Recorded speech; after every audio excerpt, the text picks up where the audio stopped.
एका हातात पारंपरिक लाकडी वाद्य आणि ओठावर आदिवासी संस्कृतीचे सूर.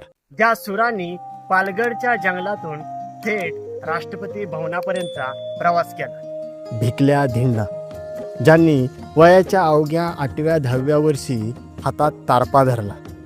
बदलत्या काळात ही कला लोप पावत होती.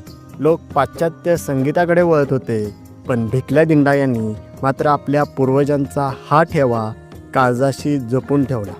अशी आमच्याकडे बरीचशी गीते आहे, पण ते आता काय, आता त्याला जोड पाहिजे ना. बाबा हे कांबड्याचा गाणा, वारा वाज पिंपळ खळाळ रे, इंदूर देवाचे सत्रीवर पाणी सळाळ रे, इंदूर देवाची लेक मोठी सुंदर कळा, डोळा रुळ रे डोळा परमळ, तर दईत पेटला शेपटी रहला, जांजो कांबड्या रे हो, दईत पेटला शेपटी रहला.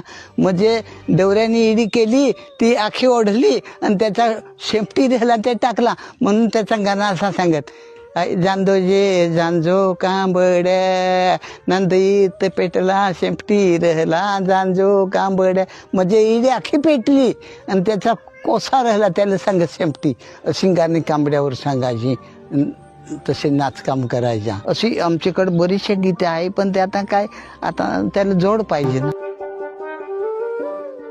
अनेक दशकांच्या निस्वार्थ सेवेची दखल अखेर देशाला घ्यावीच लागली. भारत सरकारने त्यांना पद्मश्री या सर्वोच्च सन्मानानं गौरवलं. हा सन्मान केवळ एका व्यक्तीचा नाही, तर मातीतल्या त्या प्रत्येक सुराचा आहे, प्रत्येक संस्कृतीचा आहे, जो भिकल्या धिंडा यांनी जिवंत ठेवला. पुढील हजारो वर्ष त्यांच्या संस्कृतीचे नाव इतिहासात अजरामर राहील. अशा या महाराष्ट्राच्या मातीपुत्राला आमचा मानाचा सलाम. सत्यमेव जयते.